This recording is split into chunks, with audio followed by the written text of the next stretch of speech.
In Psalm chapter 3, verse 1 says, "But you, O Lord, are a shield around me. You are my glory, the one who holds my head high." When David wrote this psalm, you might be surprised to know that he was actually fleeing from his very own son, Absalom, who had risen up against his father's kingdom.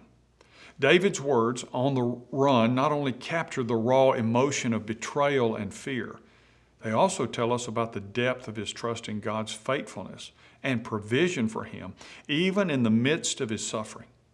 If all he had to go off of was his circumstances, David would have had a good case for remaining deeply discouraged.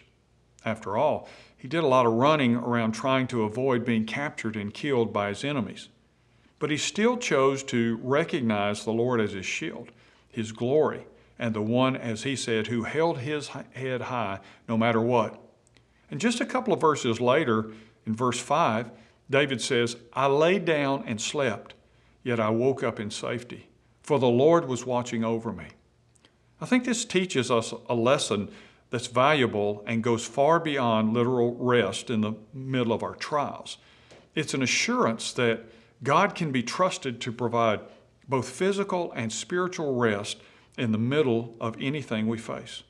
Perhaps you can't relate to David's story in terms of severity of danger, but I'm sure you've experienced plenty of moments where you may have felt overwhelmed, betrayed, abandoned, or maybe even attacked by someone that you care deeply about. My prayer for you today is that, like it did for David, this psalm will serve as a timely reminder of both God's peace and God's protection over you.